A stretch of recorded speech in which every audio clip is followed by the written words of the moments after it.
Eh bien bonjour à tous et bienvenue sur cette troisième vidéo un petit peu particulière.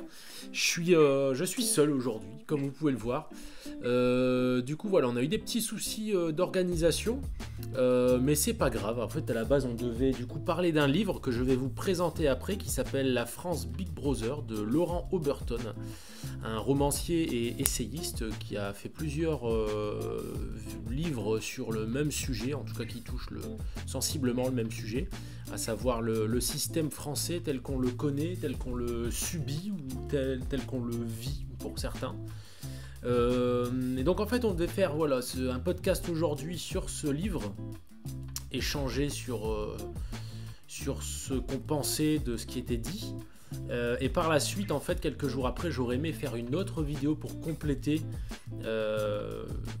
ma pensée en m'appuyant sur un autre livre qui s'appelle N'aimons point le monde de Watchman Nee. Donc bien sûr, ça aurait été un livre, ça aurait été des propos d'un point de vue chrétien pour aller un petit peu plus loin. Puisque comme vous le savez je suis chrétien, mais du coup on va faire l'inverse, donc voilà, parenthèse fermée, on se retrouve tout de suite pour la première partie de cette vidéo.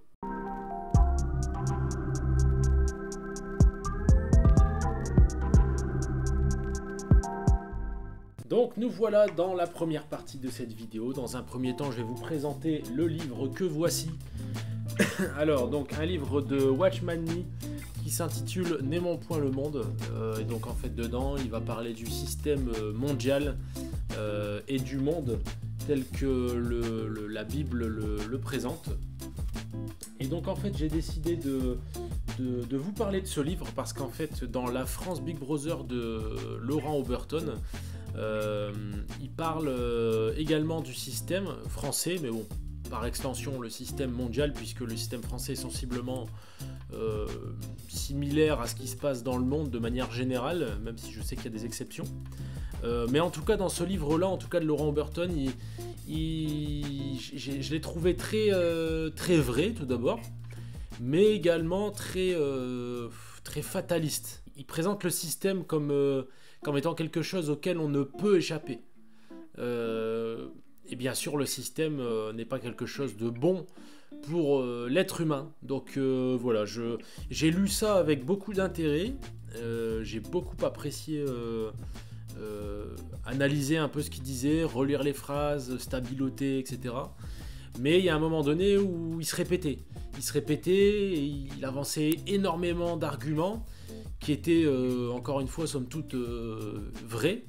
Mais il manquait cette petite touche d'espoir en fait qui m'est moi familière, puisque je suis chrétien et que je crois en Jésus-Christ. Et donc voilà, c'est pour ça que j'ai décidé de faire une petite vidéo pour venir compléter un peu le livre de Laurent Oberton, si je puis me permettre,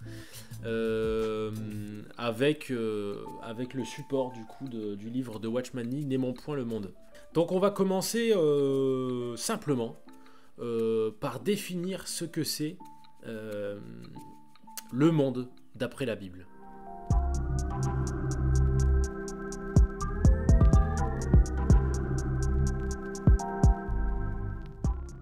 Donc pour commencer, on va aller chercher une définition simple de ce qu'est le monde dans la Bible, notamment dans le Nouveau Testament. Donc le Nouveau Testament a été en grande partie écrit en grec. Donc on va aller chercher les traductions grecques. Donc le mot qui désigne le monde en grec, ça se dit cosmos. Donc la définition du cosmos, c'est un arrangement habile et harmonieux d'une constitution, d'un ordre ou d'un gouvernement. Donc déjà à partir de cette première définition, on peut comprendre que le monde, c'est une espèce d'énormes machines composées de rouages, de pièces différentes, mais qui sont toutes à part entière et qui ont toute une utilité bien précise, à savoir un objectif bien précis, à savoir de faire fonctionner le cosmos. Donc le cosmos fonctionne pour lui-même, puisque c'est un arrangement habile et harmonieux, tout est fait dans un but bien précis. Dans le Nouveau Testament, encore une fois, ce cosmos, il est utilisé de trois manières, enfin il est oui, utilisé de 3 manières différentes. En tout cas, on peut ranger le cosmos en 3 catégories différentes. Donc il y a le cosmos qui désigne la Terre, la planète Terre en tant que planète bleue comme on dit, les habitants de la Terre, donc les êtres humains, et ensuite, troisièmement, il y a le cosmos qui représente les affaires du monde, les biens terrestres, les richesses, les avantages, les plaisirs, tout ce que peut nous procurer, je vais dire ce cosmos. Pour l'instant, on ne va pas utiliser le terme de système. Et donc tout ça nous amène à notre point 2.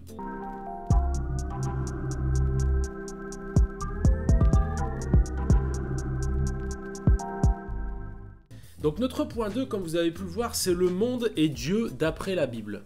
Qu'est-ce que j'entends par là? C'est comment le monde et Dieu coexistent ensemble, quelle est leur histoire. Quand j'entends le monde, je l'entends dans les différentes parties qui ont fait son existence. Tout d'abord, le monde, avant d'être le monde qu'on connaît aujourd'hui, ça a été une création de Dieu, la planète. Ensuite, il y a eu la nature, de manière générale. Je ne sais plus exactement dans quel ordre, mais il y a eu les animaux, il y a eu les astres, il y a eu le soleil, la lune, l'eau, machin, enfin tout ce qu'on connaît aujourd'hui. Sauf que à l'époque, il n'y avait pas la notion de... Enfin, le mal n'existait pas en l'homme. Je dis bien en l'homme, parce qu'il existait ailleurs, en la personne de Satan. Et donc, la terre est créée, Adam et Ève sont créés, Dieu leur donne une mission, occupez-vous du jardin d'Éden, donc on va dire de la planète, ce sera plus simple, du cosmos, occupez-vous du cosmos à cette époque-là, qui veut dire juste la planète, donc la végétation, les animaux, donner un nom aux créatures qui vivent sur la planète, etc. etc., etc. Puis un beau jour, comme vous connaissez certainement l'histoire, Satan débarque, et là, ce qu'il fait, c'est qu'il tente Ève dans un premier temps. Il y avait un fruit qui était défendu de manger par Dieu. Et donc, Satan, il dit à Ève, mais pourquoi tu manges pas de ce fruit? Bah parce que c'est interdit, Ève, elle dit. Et il lui dit, mais non, c'est pas interdit. Pourquoi ce serait interdit? Bah parce que si on en mange, on mourra. Et là, Satan, il est malin, c'est un menteur, hein. La Bible dit qu'il parle de son propre fond, il n'y a aucune vérité en lui. Et donc il dit, mais non, si vous mangez de ce fruit défendu, il vous arrivera rien, vous n'allez pas mourir en fait. Dieu il veut pas que vous le mangiez parce que vous allez devenir comme lui. Donc là déjà on voit le fond de Satan parce qu'il utilise une vérité mais il la détourne. On deviendra comme Dieu, oui, parce qu'on connaîtra le bien et le mal, sauf que nous on ne sait pas le gérer. Il n'y a qu'à regarder, par exemple avec le nucléaire on peut faire des choses magnifiques, alimenter des villes en électricité par exemple, faire en sorte que des familles soient au chaud l'hiver. Et avec le nucléaire, on peut aussi faire des bombes qui ont tué des millions de personnes. Donc voilà, cette notion de bien et de mal, en tant qu'être humain, on a vraiment du mal à la gérer. Donc il détourne un peu cette vérité, Ève tombe dans le panneau, et elle embarque Adam avec. À partir du moment où Adam et Ève pêchent, le péché entre en eux. Par le péché, je veux dire aussi le mal, hein, c'est la même chose. Le mal entre en eux. Et là, on passe d'un cosmos, planète, terre, entre guillemets, genre juste sans le mal, on passe de ça à un cosmos système. Donc, c'est-à-dire que le système, la création du système de Satan, si vous préférez, le système mondial qu'on connaît aujourd'hui, son commencement, ça a été à partir de la chute d'Adam et Ève. C'est là que Satan s'est dit, ok, ça y est, maintenant, ils m'ont légué leur héritage de la planète Terre. J'ai pouvoir sur la Terre. Il peut, en tout cas, il a un certain pouvoir sur cette Terre. Donc, il a créé son royaume. Le royaume sur Terre. Donc, on a pu voir dans l'histoire à plusieurs moments qu'il s'est passé des choses tout à fait remarquables. Mais pas dans le bon sens. Donc, il y a eu des tas de guerres depuis la nuit des temps. Et donc tout ça en fait ça a été les conséquences de la création du royaume de Satan. Donc ce royaume, ce système, il a évolué jusqu'à ce qu'on en arrive là aujourd'hui. Il est ce qu'il est aujourd'hui, on le connaît plus ou moins bien en fonction de ce à quoi on a accès en termes d'informations.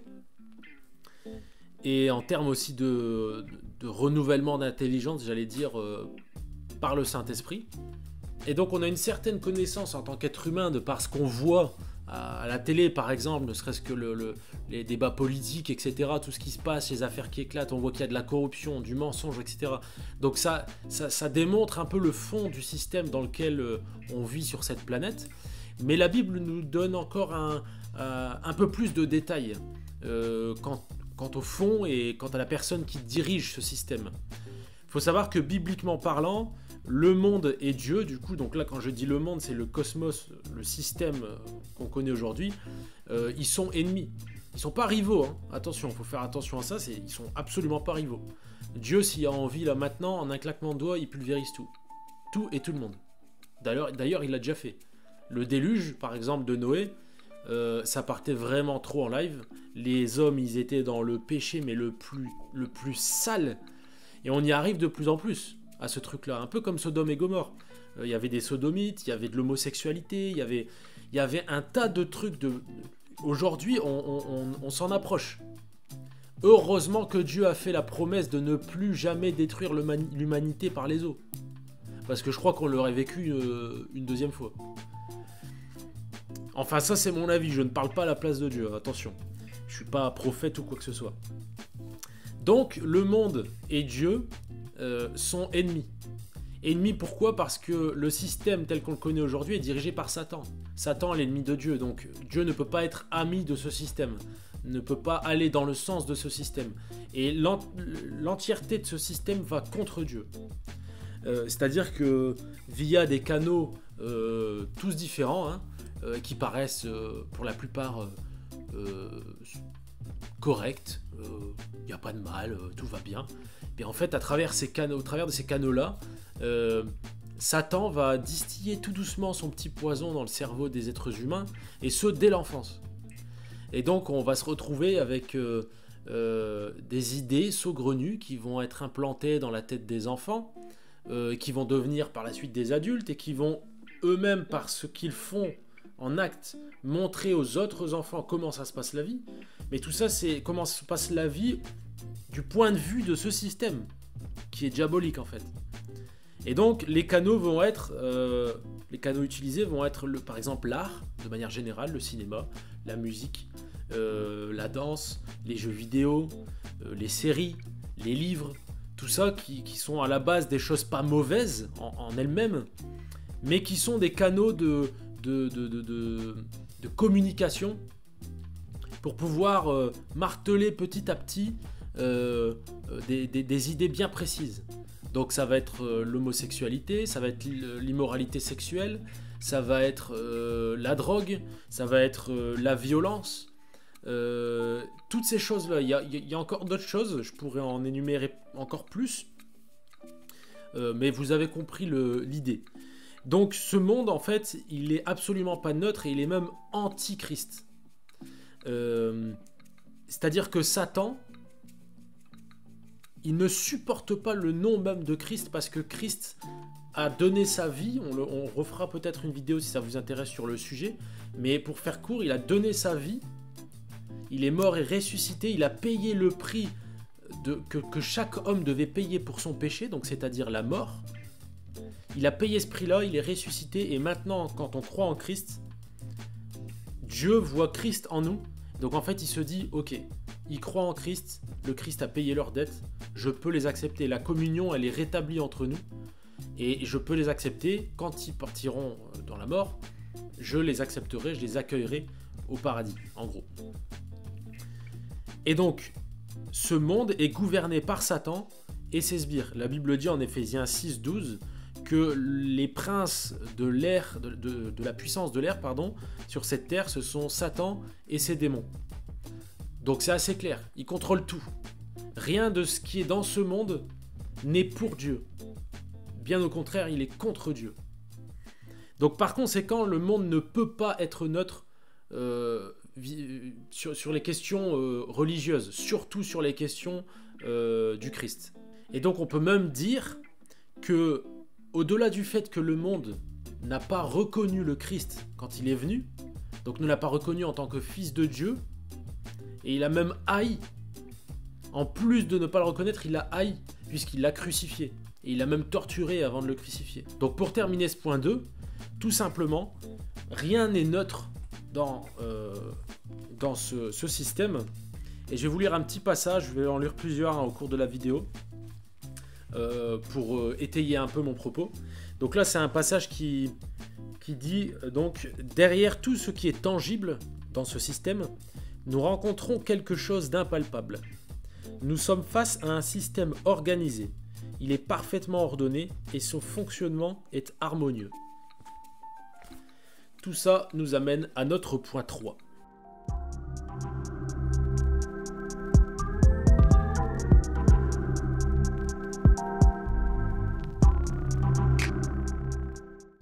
Donc, qui dit cosmos ou système anti-Christ contre Dieu, dit forcément jugement et condamnation de Dieu vis-à-vis de ce système. Et donc, en fait, c'est simple. Le jugement de Dieu, il a été posé sur le cosmos, donc le cosmos système. Je ne parle pas des hommes, là. Je parle du système du monde, tel qu'on le connaît aujourd'hui. Tout ce qui est du monde, tout ce qui apporte, tout ce qui est contre la Bible, contre Dieu, tout ce qui éloigne de Dieu. Même quand des fois ça paraît rien. Quand on se dit, ah ça va, il n'y a pas de mal à, je sais pas, il n'y a pas de mal à rentrer tous les soirs du taf et de jouer au jeu pendant 3 heures. Sauf que pendant qu'on joue au jeu, on s'éloigne de Dieu parce qu'on ne s'approche pas de lui en fait. On ne prend pas le temps de se poser des questions. On ne prend pas le temps de se dire, est-ce que ma vie a un sens, pardon. On prend le temps de rien. Tout ce qu'on veut, c'est courir après le plaisir immédiat, encore et encore et encore et encore et encore, et c'est infini. On se retrouve à 40 ans, et puis en fait, on n'a rien vécu. On n'a jamais rien vécu de profond avec Dieu. Pourtant, on est attiré par lui, on sait qu'il y a quelque chose, on se pose des questions, mais on n'a jamais été plus loin. Pourquoi ? Parce qu'on est tout le temps affairé à faire autre chose. C'est une spirale sans fin, c'est une spirale infernale. Et donc en fait, c'est l'exemple type un peu de ce monde qui éloigne de Dieu par des choses qui paraissent anodines. Donc ce monde qui éloigne de Dieu, en fait ce système, tout ce qui fait partie de ce système, même si ça paraît anodin, Dieu l'a déjà condamné, Dieu l'a déjà jugé. Et celui qui voudra rester attaché à ce système, eh ben, il subira la condamnation de ce système. C'est-à-dire qu'à un moment donné, si on ne se détache pas, si on ne prend pas conscience que ce système est condamné, ben on sera toujours lié à lui. Parce que ce système, même si on ne s'en rend pas compte tout de suite, il a servi les gens. Il a servi l'être humain. C'est-à-dire que, par exemple, on reprend l'exemple des jeux vidéo. Je parle souvent des jeux vidéo, moi, pour ceux qui me connaissent, parce que c'est un truc qui me parle. Moi, je sais que c'est quelque chose auquel je dois faire attention. Les jeux vidéo, ça peut rendre addict. On ne sait plus s'arrêter parce qu'on a pris le pli, parce que c'est facile. Et c'est pas qu'une question de spirituel. Faut arrêter aussi de tout spiritualiser. Genre, il y a des esprits des jeux vidéo, ils sont là, chaque moment. Stop. En fait, il y a un moment, le cerveau humain, il est conçu d'une certaine manière. Et Satan connaît, il sait comment le cerveau humain est conçu.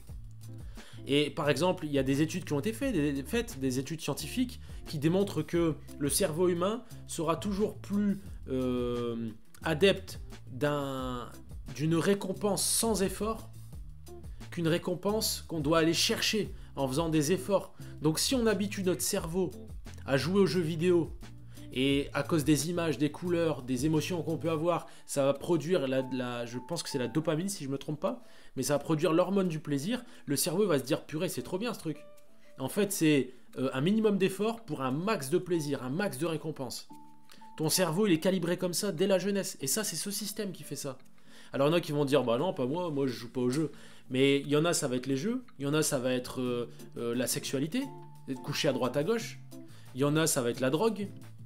Ça va commencer par un petit joint de temps en temps, puis la clope, et puis à 50 ans, il chope un cancer des poumons parce que ça fait 30 balais qu'il fume. Voilà. Il y en a, ça va être autre chose. Et c'est toujours un peu insidieux, ça paraît jamais méchant. On se dit, bah c'est bon, ça passe, il n'y a rien de méchant. Et en fait, si, ça l'est. Et donc, tous ceux qui décideront de rester attachés à ce système, ils périront avec lui. C'est un peu comme si vous mettiez un boulet au pied et que vous vous jetiez dans la mer. Voilà, c'est la même chose. Ouais, mais ce boulet, je l'aime bien, moi. Ben, garde-le. Mais si tu le gardes, eh ben, tu iras, tu finiras dans le fond de l'océan. Et tu mourras. C'est comme ça. Et je suis pas en train de juger qui que ce soit ou de dire oui, machin, c'est pas bien ce que vous faites. Je partage juste ce que dit la Bible. Il y a un moment donné, c'est soit, la Bible aussi elle est claire là-dessus, soit on est pour Christ, soit on est contre Christ. Il faut choisir qui on veut suivre, tout simplement. Donc je disais, pour revenir à notre histoire là, donc le système est déjà jugé et déjà condamné par avance, on sait comment ça va terminer, on sait comment son dirigeant Satan va finir aussi. Mais par contre, les êtres humains, eux, n'ont pas encore été jugés. Et je suis le premier des fois à avoir des réflexions, à me dire ouais bon, bah, en attendant, Jésus, ça fait 2000 ans qu'on l'attend. Là je commence un peu à en avoir ras-le-bol. Je pense que tout être humain a pensé ce genre de choses à un moment donné, en tout cas ceux qui s'intéressent à ce sujet-là. Et qu'on se dit bon bah il y a eu des annonces 2012 ça va être la fin du monde, puis là en ce moment il y a un astéroïde qui va frapper la Terre, en purée peut-être on va tous mourir, puis d'un seul coup il y a le Covid, et puis machin, donc il y a eu des tas de trucs, il y a eu les guerres mondiales aussi où on disait mais ça y est c'est la fin, l'apocalypse annonce que... Et en fait on est toujours là, Jésus n'est toujours pas revenu, mais il faut savoir que même si les hommes, le jugement des hommes est déjà écrit dans le sens où on sait qu'un jour il va y avoir un jugement, il est écrit que Jésus attend la dernière minute pour pouvoir en sauver un maximum, pour que les hommes aient le temps de prendre conscience des choses et de se repentir. Et c'est aussi pour ça que je fais cette vidéo, parce que si personne ne le fait, bah comment voulez-vous que quelqu'un vous mette au courant? Alors ça fait pas de moi un super-héros, parce que je sais que je suis pas le seul à le faire, mais je veux apporter ma pierre à l'édifice, tout simplement. Je suis pas là pour être meilleur qu'un autre ou pour faire genre ouais, moi je suis un des pionniers de je sais pas quoi, non, rien du tout. Je suis là juste pour partager mes valeurs, mes convictions et ce que dit la Bible. Passons. Donc la seule manière d'être sauvé de ce système, le seul espoir que l'on a de sortir de ce système et de ne pas rester dans le côté justement fataliste de Laurent Oberton dans La France Big Brother, vous verrez, on en parlera samedi, pour ne pas rester dans ce système-là, le seul espoir qu'on a, c'est le Christ. Pourquoi? Parce que le Christ nous permet de prendre conscience, par son Saint-Esprit, justement, qui vient vivre en nous quand on accepte le Christ, on prend conscience que ce système est condamné d'avance, et en fait, ça nous fait prendre du recul. Moi, par exemple, j'ai eu toute une période où je jouais à fond aux jeux vidéo. Alors je regrette pas. Enfin, il y a une part de moi qui regrette quand même parce que j'ai perdu énormément de temps. Mais en même temps, j'ai passé des bons moments avec mes potes et tout. Mais en même temps, ça ne m'a servi à rien. Et à l'époque, j'étais un peu dans l'insouciance. Je jouais, je me disais, bah, il n'y a rien de mal à jouer. Aujourd'hui, je joue encore, ça m'arrive. Parce que j'aime encore les jeux vidéo. Mais quand je joue, j'arrive plus à être aussi insouciant que je l'étais à l'époque. Aujourd'hui, quand je joue, je me dis à quoi ça me sert? Qu'est-ce qui se passe? Qu'est-ce que je suis en train de faire? Ça m'apporte rien. J'ai des responsabilités. Aujourd'hui, je suis un adulte, j'ai des enfants, j'ai un travail, j'ai ma responsabilité aussi de chrétien vis-à-vis des personnes qui m'entourent, que ce soit les collègues ou les gens dehors, mes potes et tout. Jouer aux jeux vidéo, ça m'apporte rien du tout. Bien au contraire, ça m'éloigne de Dieu. Ça m'éloigne de Dieu parce que du coup, je renforce pas ma foi en passant du temps avec Dieu, en lisant la Bible, en priant. Et donc, la libération en fait de Christ vis-à-vis de ce système, elle est là. Il ne s'agit pas, et ça Washmani le dit dans son livre, il ne s'agit pas de fuir tout ce que le monde nous propose. Parce que ça veut dire qu'on serait ermite, on vivrait dans les bois, dans une cabane ou dans une grotte, et on parlerait à personne. Sauf que l'évangile, c'est pas ça. L'évangile, c'est vivre dans le monde. On vit dans le monde, mais on n'est pas du monde. Et ça, c'est encore une fois un verset biblique. La Bible a la réponse à tout. On vit dans le monde, mais on n'est pas du monde. Donc on a le droit de toucher à certaines choses. Maintenant, ce que dit Washmani, c'est qu'il faut prendre conscience aussi que les choses de ce monde, elles font partie d'un ensemble. Et il faut se dire, quand je touche à cette chose-là, qu'est-ce qui se passe derrière? Quel est le but de cette chose-là par rapport à moi et par rapport à Dieu? Je reviens aux jeux vidéo, on va prendre toujours le même exemple pour essayer d'être le plus précis possible, puisque moi c'est ce qui me parle. Encore une fois, les jeux vidéo, oui. Maintenant, si je me pose la question, quel est le but des jeux vidéo derrière? Pourquoi on insiste autant pour nous mettre le nez dans les jeux vidéo? Eh bien parce que c'est extrêmement chronophage. Et on a envie de s'y investir. Parce qu'on kiffe. Parce qu'il y a des univers qui parlent plus ou moins fortement à différentes personnes en fonction de ce qu'on aime. Et donc on kiffe tellement ça qu'on a envie d'être dedans. Et tout le reste ne nous intéresse plus. Et on est tellement habitué à ce que ce soit rapide. On appuie sur un bouton, hop, une réponse, c'est facile. C'est facile. Et quand on retourne à la réalité, bah quand il faut, admettons, prier ou chercher quelque chose ou se poser des questions, bah il faut prendre un livre, il faut lire, il faut réfléchir. C'est difficile. C'est difficile. Donc, c'est à ça qu'il faut penser quand on touche à certaines choses de ce monde. Mais encore une fois, le but de cette vidéo, voilà, c'est de démontrer que tout ça, la fatalité de ce système, en fait, elle n'est pas pour les chrétiens. Elle est pour ceux qui refusent le Christ. Pour ceux qui sont en Christ, qui le suivent, il n'y a pas de fatalité, en fait. Parce qu'on est lucide.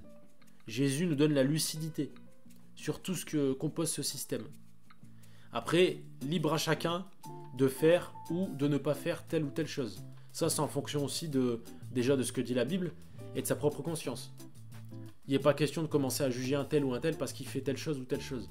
Chacun rendra compte de ses propres actes devant Dieu et de ses propres paroles. Et ça, encore une fois, c'est biblique.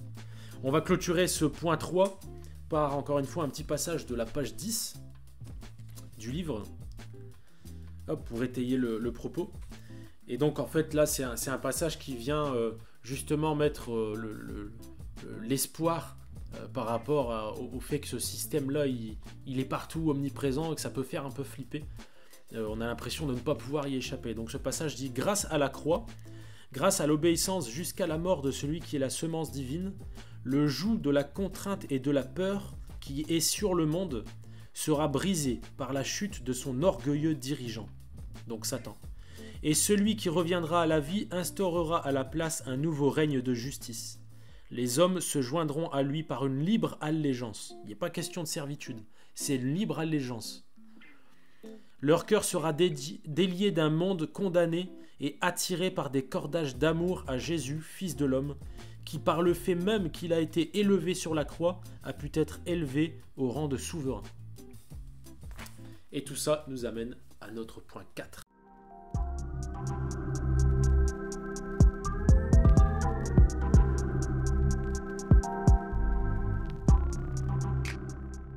Donc là, pour le point 4, on va un peu plus en détail dans ce que je vous disais juste avant, concernant le fait que le système était partout.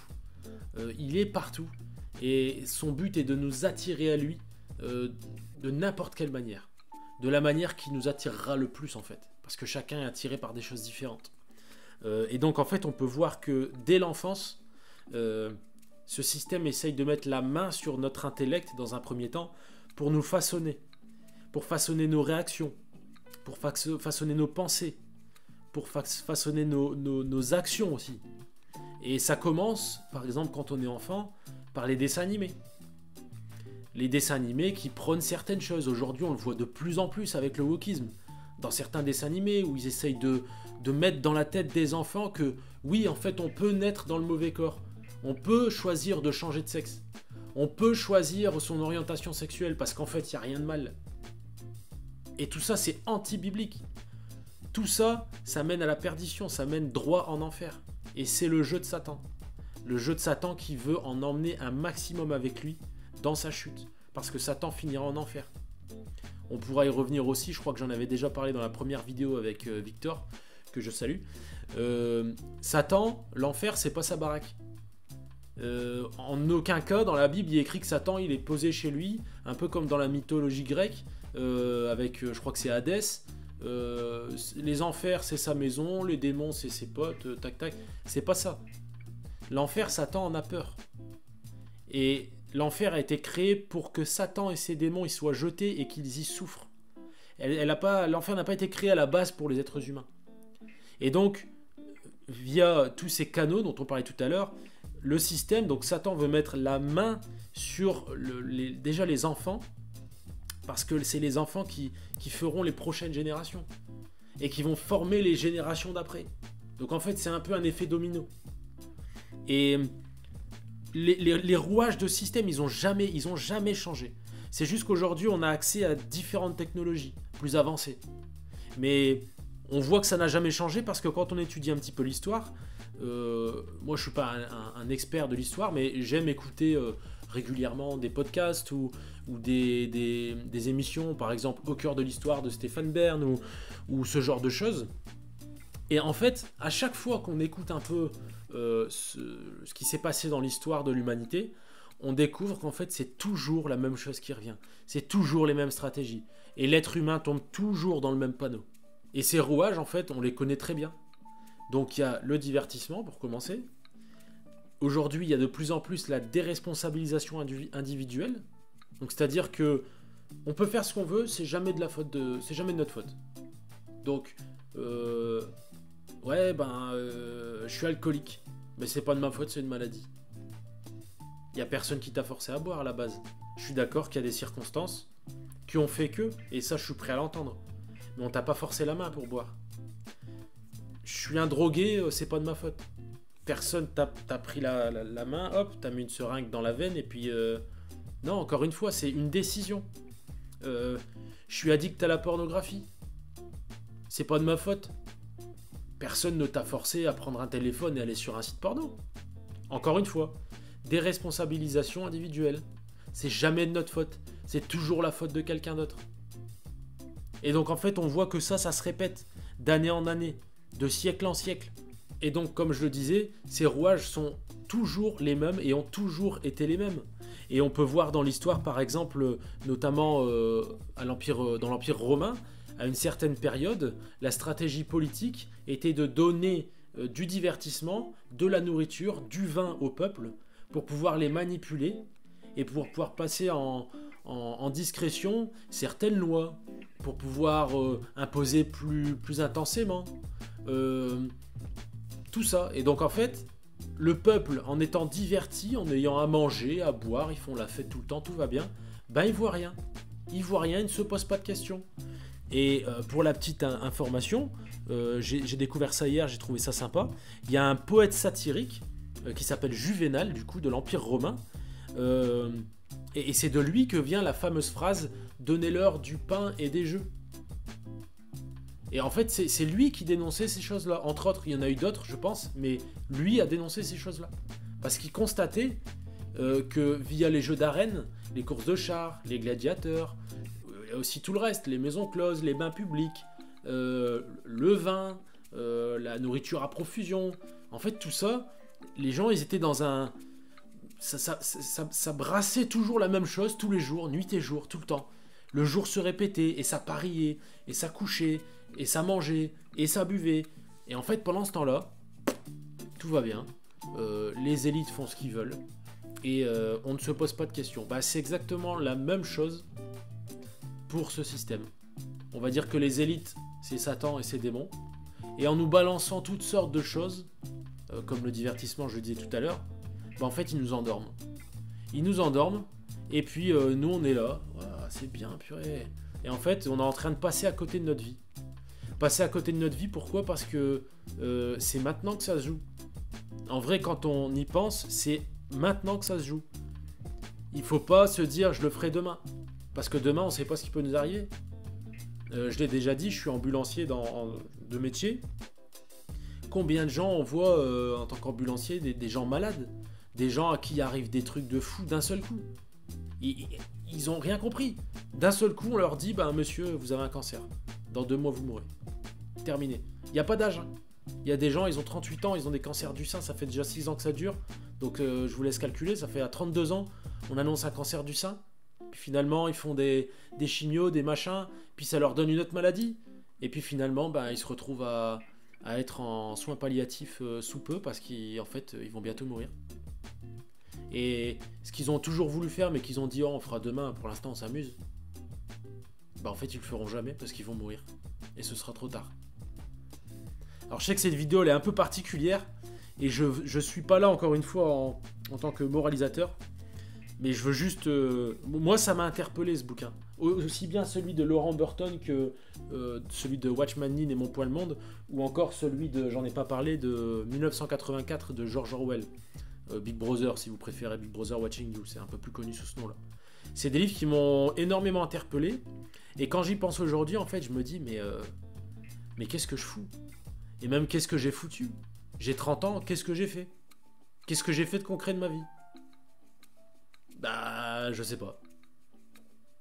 J'ai fait quelques trucs, mais pas assez à mon goût. J'aurais pu en faire bien plus. Et je pense que ces questions-là, tout être humain se doit de se les poser.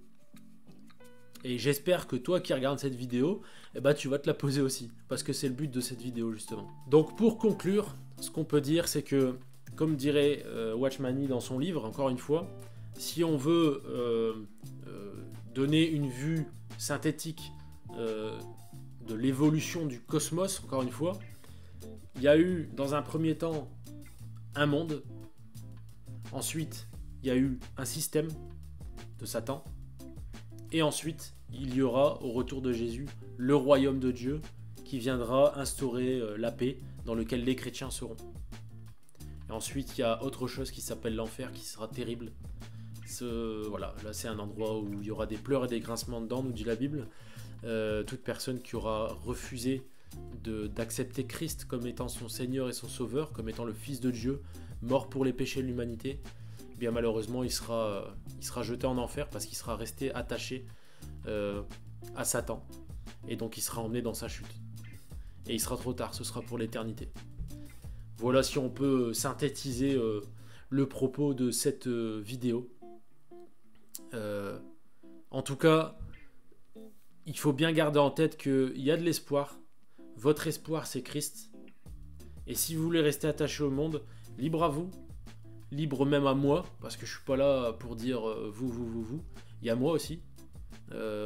Moi, je vis les choses de la même manière que vous. Je suis attiré par les mêmes choses que vous. C'est pas parce que je suis chrétien que je suis différent.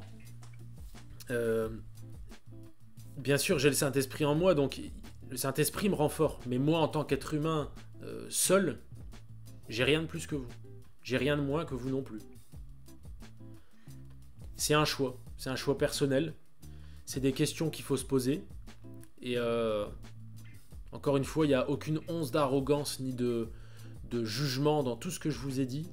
C'est uniquement le fruit d'une prise de conscience et d'un raisonnement, de pensée que j'ai eu en lisant ces 3 livres du coup, que je vais vous rappeler en fin de vidéo. Si vous voulez les lire d'ailleurs, je mettrai les liens en description pour que vous puissiez les acheter. Et je vous encourage vraiment à avoir votre propre chemin de pensée. On n'est pas obligé d'avoir le même, ça on est tous différents. Mais au moins que ça puisse vous interpeller et vous poser des questions plus qu'importantes. Parce qu'on ne sait pas de quoi est fait demain, on ne sait pas si on va mourir demain, de n'importe quoi, d'une maladie, d'un accident. On ne sait pas non plus si Dieu ne va pas revenir demain. Il est écrit dans la Bible que chaque jour, il faut qu'on vive comme si c'était le jour du retour de Christ. Il ne faut pas qu'on se laisse happer par le monde en tant que chrétien. Et si vous qui regardez cette vidéo, vous n'êtes pas chrétien, eh bien justement, posez-vous la question. Est-ce que je ne suis pas en train de perdre mon éternité en fait? Est-ce que je ne suis pas en train d'aller droit en enfer? Droit à la perdition? Alors je sais d'avance qu'il y a certaines personnes qui vont voir cette vidéo, qui vont dire mais on peut pas annoncer l'évangile comme ça, c'est trop, tac, tac, tac, soit tu vas en enfer, soit tu vas au paradis, blablabla. Moi je m'en fous, clairement je vous le dis, je m'en fous. Je m'en fous, je dis les choses telles qu'elles sont écrites dans la Bible. Dieu nous aime, il l'a prouvé en envoyant son Fils mourir pour nous. Il y a un verset qui dit que, en gros, à peine on mourrait pour un homme juste, pourquoi mourir pour des gens qui nous détestent? En gros, ça veut dire ça. Je ne l'ai plus exactement en tête, mais ça veut dire ça. C'est exactement ce que Christ a fait. Et il savait qu'en venant sur terre, les hommes allaient le haïr, le détester, allaient le crucifier, lui cracher dessus, l'insulter. Il l'a quand même fait, parce qu'il veut nous sauver. Donc, le discours de certaines personnes qui diraient ouais, on peut pas annoncer, parlez si vous voulez. Moi, le plus important, c'est que les gens qui ne croient pas en Jésus puissent écouter ce podcast ou regarder cette vidéo et être interpellés. Être interpellés, c'est pas moi qu'il faut écouter. C'est pas, faut pas se dire ouais purée, je vais suivre toutes ces vidéos. Non, allez lire la Bible, priez, cherchez Dieu. Passez moins de temps sur les réseaux, passez moins de temps sur les jeux vidéo, passez moins de temps sur les séries, les films. Tout ça, je me l'applique à moi-même. Je suis pas en train de vous dire ouais, vous êtes comme ça et moi je suis bien. Moi je suis comme vous. C'est un combat perpétuel. Tous les jours. Tous les jours, faut se dire ok, aujourd'hui, je fais attention, je passe pas trop de temps sur les réseaux, je passe pas trop de temps à faire ci, à faire ça. En gros, je passe pas trop de temps à servir ce système mondial dans lequel je suis. Mais je veux passer mon temps à servir Dieu et par extension à me servir moi-même parce que c'est dans ton intérêt. C'est dans ton intérêt de suivre Dieu et de le chercher. Dieu, il pourrait se passer de nous. Il n'y a pas besoin de nous. Mais encore une fois, par amour, il veut qu'on le suive. Donc à toi qui regarde cette vidéo, bah simplement, après avoir terminé la vidéo, tu te dis, ok, je vais commencer petit, même si c'est 10 minutes, c'est pas grave, mais je vais prier, je vais lire, je vais essayer de découvrir qui est Dieu, je vais me documenter, je vais aller voir sur internet s'il n'y a pas des vidéos qui parlent de Jésus, de qui il est, de ce qu'il a fait pour nous. Je vais acheter un livre, je vais le lire. Voilà. C'était le but de cette vidéo. Je sais plus trop quoi vous dire, si ce n'est que je suis content de pouvoir faire une vidéo en fait aussi tranchante. Parce que dans la vie de tous les jours, c'est ce que je suis tranchant. Je suis soit blanc, soit noir, il n'y a pas de gris, ça me saoule d'être gris. Moi, j'aime bien les choses franches, les choses honnêtes. Je vous transmets mes valeurs et mes convictions telles qu'elles sont, telles que je les vis tous les jours. J'ai pas la science infuse, allez vérifier par vous-même tout ce que je vous dis. Allez dans la Bible, demandez. Aujourd'hui, on a des outils extraordinaires. ChatGPT, par exemple. Si vous ne connaissez pas la Bible, si vous n'avez pas les références, demandez à ChatGPT. J'ai entendu dans une vidéo que la Bible dit ça. Est-ce que tu peux me dire où c'est? Il va te le dire. T'ouvres ta Bible, hop, ça prend 2 secondes. T'as le passage, t'as le contexte, t'as tout. C'est nickel. On a tout ce qu'il faut aujourd'hui pour suivre Dieu. En tout cas, j'espère que cette vidéo vous aura plu quand même, qu'elle vous aura pas trop dérangé, parce que je sais que j'étais un peu véhément des fois, un peu tranchant, mais bon. Comme je vous l'ai dit, c'est ce que je suis dans la vie de tous les jours et c'est absolument pas méchant. C'est comme ça que je m'exprime et c'est comme ça que je me sens libre. Donc je vous dis à très bientôt puisque j'aurai du coup l'invité qui va venir dans les prochains jours pour parler du coup de ce livre. Fabuleux livre hein, d'ailleurs, même s'il est fataliste, mais La France Big Brother de Laurent Oberton, je le répète, qui est lié à 1984 de George Orwell, qui est un roman, une dystopie. Mais on en reparlera prochainement. Donc je vous dis à la prochaine pour cette vidéo sur le livre de La France Big Brother. Portez-vous bien d'ici là, passez une bonne soirée, une bonne nuit ou une bonne journée en fonction de quand vous regardez cette vidéo. Je vous dis à la prochaine et je vous mets tous les liens en description pour acheter les bouquins. Allez, ciao!